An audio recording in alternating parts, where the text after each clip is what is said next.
Thank you for joining our webinar. Before we begin, please note that due to the number of participants attending the event today, the phone and voice over IP lines will be muted during the session to minimize background noise and to ensure that everyone can clearly hear the presenters. You are welcome to submit written questions today. If you've joined via the web application, please use the notes feature in the bottom right-hand corner of your screen and address your notes to all moderators. Or if you've joined via the participant application, you can go to the participants tab at the top of your screen and then select send note to all presenters. Lastly, if at any time you experience technical difficulties, please feel free to send a note to me. That would be the ATT CES operator. And with that, I would now like to formally begin today's conference and introduce Esther Morales, Executive Director, National Women's Business Council. Thank you so much, Colin and AT&T. As the designated federal officer of the National Women's Business Council, I officially call this meeting to order. I would like to introduce you to the chairperson of the council, Carla Harris. She is the vice chairman of wealth management, managing director, and senior client advisor at Morgan Stanley, and she chairs this council among many other volunteer efforts in her spare time. I am pleased to turn the mic over to you, Carla, to begin. Thank you so much, Esther. As Esther said, I'm Carla Harris and chair of the National Women's Business Council. Thank you for joining us for the Council's August 2017 public meeting and the launch of our National Women's Business Council Solutions Labs. The National Women's Business Council was established by H.R. 5050, also known as the Women's Business Ownership Act, and as a federal advisory council to the U.S. Small Business Administration, the U.S. Congress, and the White House on issues of impact and import to women business owners and leaders. It is the council's job to equip the nation's decision makers, both public and private, with policy recommendations that will impact and improve the climate for women in business across the country. We do this by producing best-in-class research on the most relevant issues facing current and aspiring women business owners and leaders. Our mission is to use compelling and rigorous research to incite action and build bridges between the public and private arenas to support women's entrepreneurial ambitions and endeavors. With that said, let's start with an official roll call of the council members. Please say present when I call your name. Kimberly Blackwell.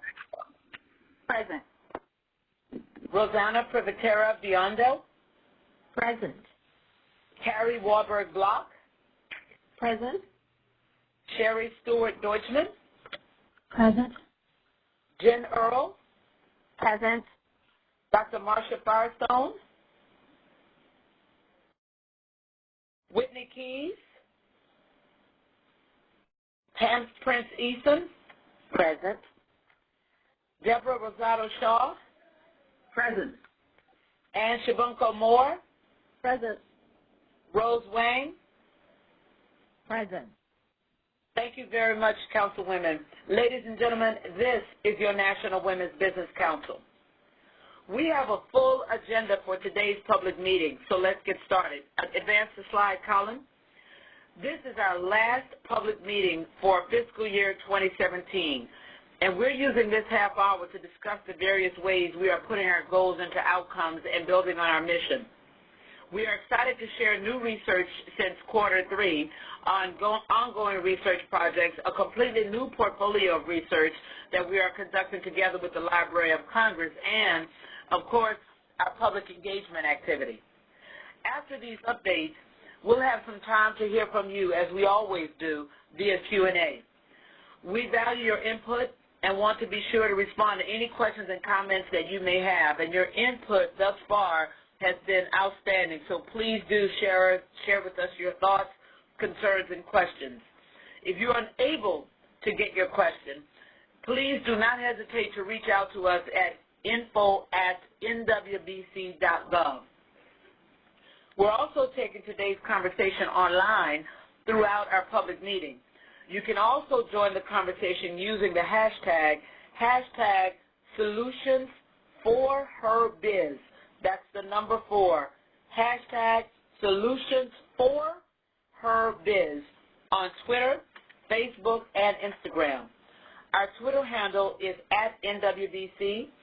Our Instagram handle is @NWBCGOV, and we can be found on Facebook at nwbc.gov.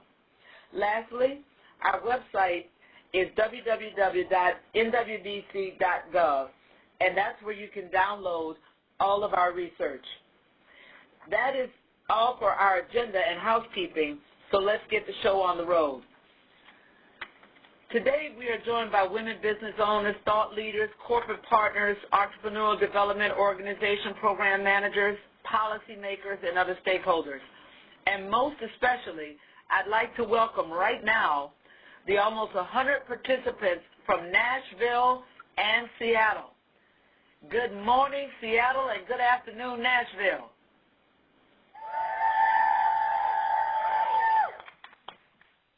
The folks in Nashville and Seattle are participating as we speak in an in-person roundtable discussion as part of our new initiative, the NWBC Solutions Labs. It's held with council members in their cities across the country to distribute and further explore findings of the council's reports released in fiscal year 2017 and to connect research to solutions. In Nashville, Council member Sherry Stewart-Deutschman is leading participants in conversations exploring Nashville's entrepreneurial ecosystem for women entrepreneurs. Hello, Sherry. Hello. And in Seattle, Washington, council members Whitney Keys and Rose Wang are leading discussions focused on ensuring success for millennial women as leaders and entrepreneurs. Say hello from Seattle, Whitney and Rose. Hello. We look forward to announcing the upcoming cities as additional locations are locked in the coming weeks. Let me now turn it over to the chair of the research committee, Councilmember Ann Shibunko Moore, who will update you on our most recently released research reports and our new work with the Library of Congress. Ann is the president and owner of GSE Dynamics, Inc., a small business in defense manufacturing. Ann, the mic is all yours. Thank you so much, Carla, and good afternoon to all of you joining us today. I am thrilled to be talking to you about the progress that NWBC is making with research.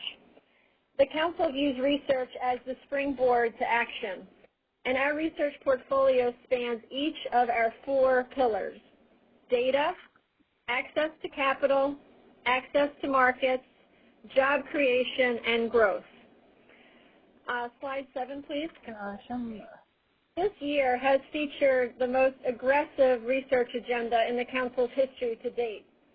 Between October 2016 and today, we have produced 9 research reports on some of the most relevant issues facing women in business today, and 1 entrepreneurial ecosystem playbook. The topics of these reports and the dates of the release are as follows.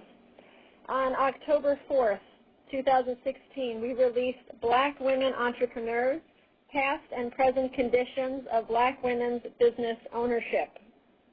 On December 7th, 2016, we released Supply and Demand Perspectives on Women's Participation in Corporate Supplier Diversity Programs. On February 21st, 2017, NWBC released Social Entrepreneurship Amongst Women and Men in the United States. On March 2nd, 2017, The Commercialization Path, Entrepreneurship and Intellectual Property Outputs Among Women in STEM. Also in March 30th, 2017, we released Women's Participation in Business Incubators and Accelerators. On April 20th, 2017, Entrepreneurship Ecosystems and Their Service of Women Entrepreneurs. And then on May 2nd, 2017, NWBC released Crowdfunding as a Capital Source for Women Entrepreneurs. And since we last spoke at our May 10th public meeting, we added 2 hot topics to the list. Next slide. On June 16th, 2017, the NWBC published Millennial Women, the Future of Entrepreneurship in America, which examines publicly available information to develop a profile of the millennial woman entrepreneur. This research shows that millennials pursue entrepreneurship at lower rates than previous generations did at comparable ages. Our report also found that compared to their male counterparts, millennial women are less likely to be entrepreneurs. Specifically, 3.8% of millennial women are business owners, while only 5% of millennial men are business owners. We also found that millennial women are more racially and ethnically diverse than entrepreneurial women of prior generations. NWBC plans to publish a second paper on this topic within the next year, looking more deeply at the differences between prospective and current millennial women entrepreneurs, differences between millennial men and women entrepreneurs, motivating factors, and specifically student debt as a motivator and a deterrent. On July 12, 2017, NWBC released Necessity as a Driver of Women's Entrepreneurship, which explores and expands on necessity as a driver of women's entrepreneurship in the United States. This study examines whether and how women turn to entrepreneurship to address potential market failures that limit their ability to attain or maintain economic self-sufficiency, or how women turn to entrepreneurship as an avenue to overcome flexibility bias and potential stigma in balancing work-life conflict assumed in traditional gendered roles and social norms. Through this work, we propose a new understanding of necessity entrepreneurship.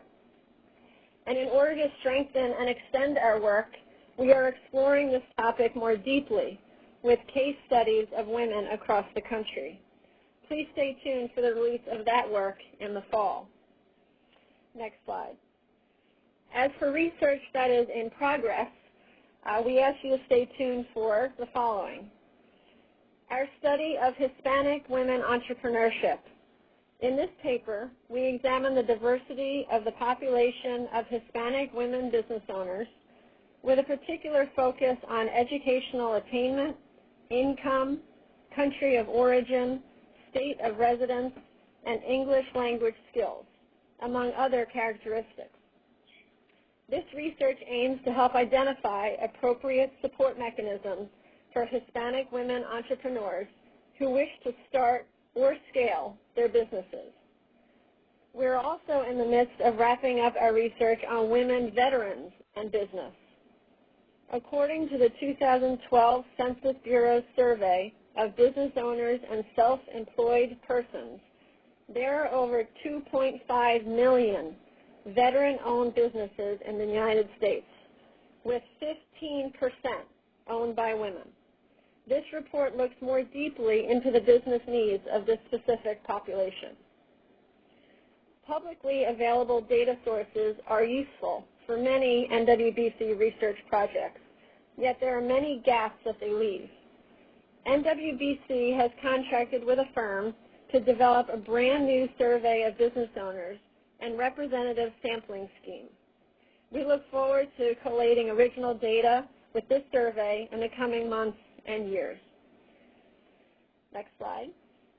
As for new research, we are extremely excited to work with the Library of Congress's Federal Research Division to set a baseline for research on women business enterprise by doing a scan of all research completed to date, spanning the period of time from 2010 through 2017, looking at the areas of access to capital, access to markets, entrepreneurial development, and economic impact.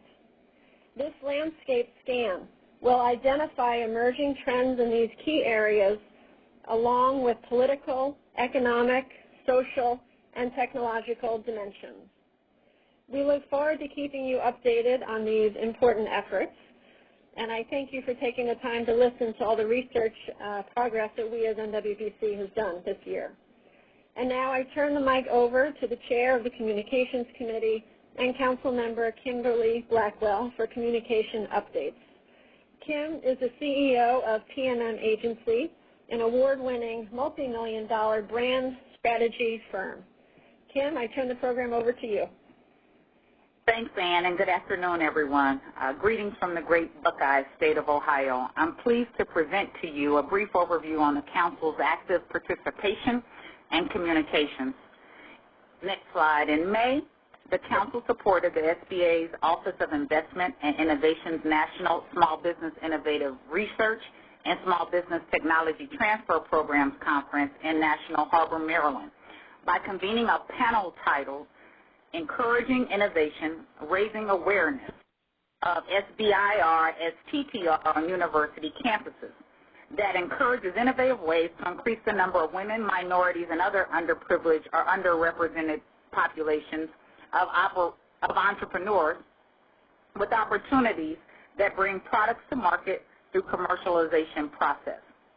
In late June, the Council visited Las Vegas, Nevada for the WeBank 2017 National Conference and Business Fair and traveled to Kansas City, Missouri for the Kaufman eShip Summit. In Las Vegas, NWBC hosted a roundtable with corporate leaders to discuss their efforts to diversify the supply chain with increased representation for women-owned businesses. And then in Kansas City, with Kaufman's eShip Summit, it brought together an ecosystem of builders from across the country. Here, the Council was able to share the original NWBC ecosystem model, but we were also able to learn ourselves a great deal about the variety of ecosystem concepts and models that exist among domestic or U.S. communities. These models vary not only by geography, but also by focus. They are models, respectively, specific to startups, scale-ups, minority, rural areas, and plenty of others, of course, including women. On July 6th, the NWBC spoke at the STEM Latin policy discussion on Capitol Hill. During the discussion, NWBC was able to provide data and insights from the Council's STEM research released earlier this year. On July 14th, the Council spoke at the She Suite Summit in McLean, Virginia, on the power of partnerships. Consequently, we were able to share how to build an effective social networking toolkit to the 150 that were able to gather as thought leaders, innovators, and game changers from various industries. As a reminder, you're able to download this toolkit and the original ecosystem model from the NWBC website. Again, that's www.nwbc.gov. And now I will turn over the mic to the Chair of the Engagement Committee and Council Member Rose Lang for engagement updates. Rose currently is a representative of the National Women's Business Organization Women Impacting Public Policy, otherwise known in the marketplace as WIP, on the Council. She is a serial entrepreneur and most recently successfully and profitably transitioned with an early retirement from leading a reputable small business binary group. Rose, the mic is now yours. Well, thank you, Kim, and greetings from Seattle. We have an awesome group here. So I'm very pleased to be with this group of awesome people and present you with highlights on the Council's engagement activity over the last 6 months. Slide, please. In addition to the conferences, panels, and speaking engagements that support the Council's distribution of research that you've heard a lot and findings, we also work hard to bring this valuable information and knowledge to our policymakers and to work very closely with National Women's Entrepreneurship community. So in February, our esteemed chairperson, Carla Harris, and our executive director, Esther Morales, met with staff from the Senate Small Business and Entrepreneurship Committee and the House Committee on Small Business to provide them status updates on our Council's research portfolio and request their input on which issues, what policy issues we should focus on in the future. And that begins in March, extended through June. Several Council members, including Rosie Biondo, Whitney Keys, right here, Ann Spanko Moore, Carrie Warbuck Block, Esther Morales and myself, we have had over 20 meetings and phone calls with senators and representatives on these committees and others, including policy officials that were interested in moving forward a very strong women's economic agenda.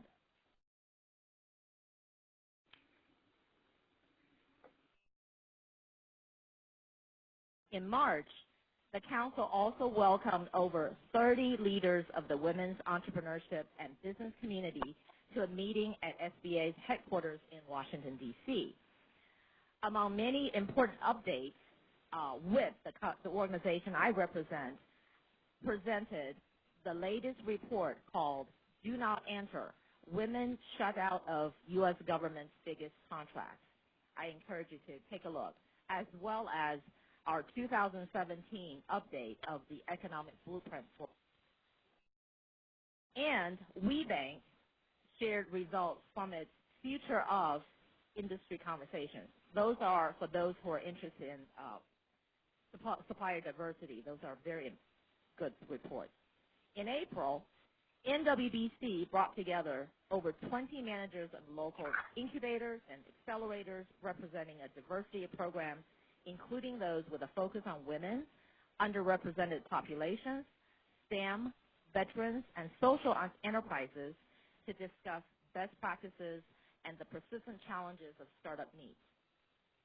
In May, the Council met with SBA Administrator Linda McMahon for the first time to introduce her to the mission and the work of the Council and to identify overlapping priorities.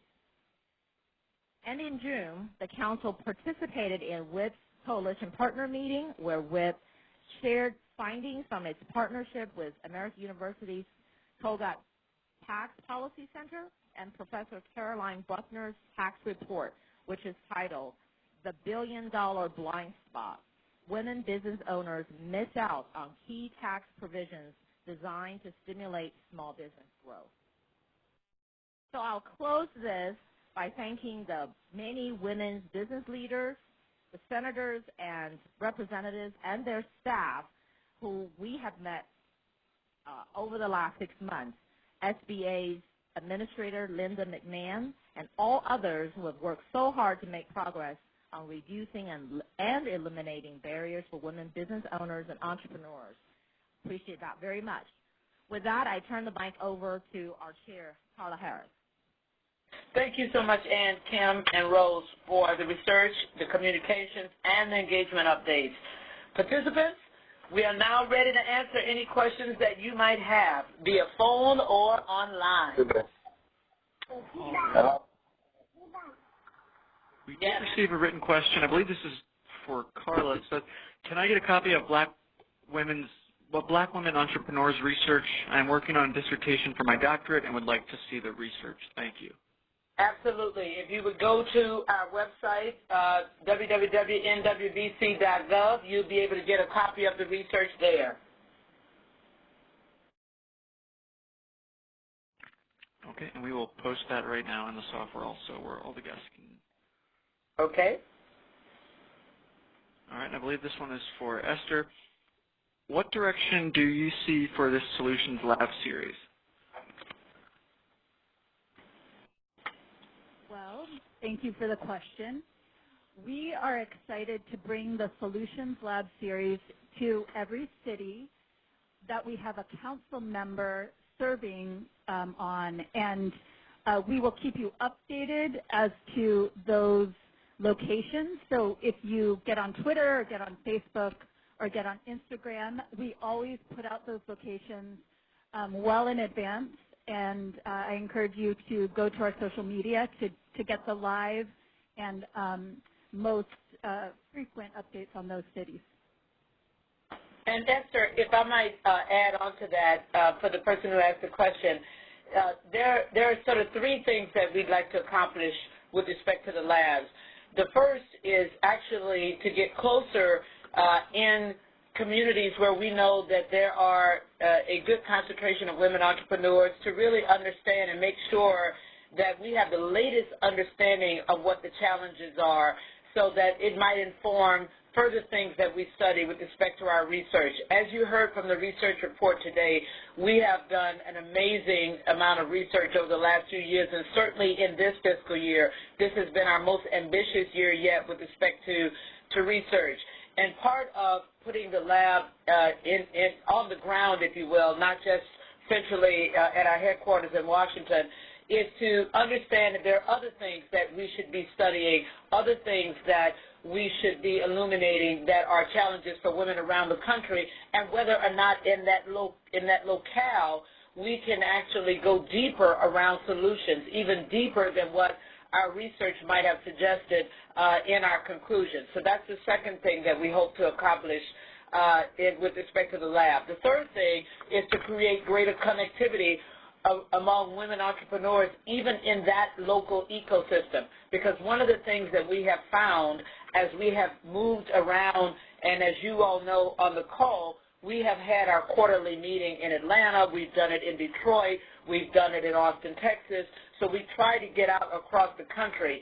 But one of the things that we learned as we had these meetings in these different locations outside of Washington was that often, right in a specific city, there could be robust resources there, but the ecosystem is not connected enough such that women entrepreneurs are taking full advantage of that. So by bringing the NWBC in those cities where we have council members as a start, we can, as I said, drill down on concrete solutions, but also connect the entrepreneurs in those cities to hopefully have an even more productive ecosystem. So those are the, if I can add on to Esther's questions, but those are the three things that we hope to accomplish and why we have chosen to do the labs in those locations. All right, I am being told that that is all the time we have for today. So, Carla, with that, I'll pass it back to you for a wrap-up. Thank you so much. Well, thank you all for joining us again on the call. It is an honor to serve as counselor, convener, and collaborator with all of you to advise a new set of leaders in the White House, the Congress, and the U.S. Small Business Administration. The Council will continue to focus on the pressing issues that impact women business owners and on developing actionable policy solutions to the challenges faced in the ecosystem. Don't forget to be on the lookout for our upcoming research releases, as Ann has already foreshadowed. We hope you enjoyed today's public meeting, and don't forget to keep on the lookout for future meeting dates of the NWBC Solutions Labs. Hashtag Solutions for Her Biz. Keep an eye out for us in a city near you. And now I'll turn the mic over to Esther to officially adjourn this meeting. As the designated federal officer of the National Women's Business Council, I officially adjourn this meeting. All right, thank you all of our speakers. Thank you everybody in the audience for joining us. This concludes the call. You may now disconnect.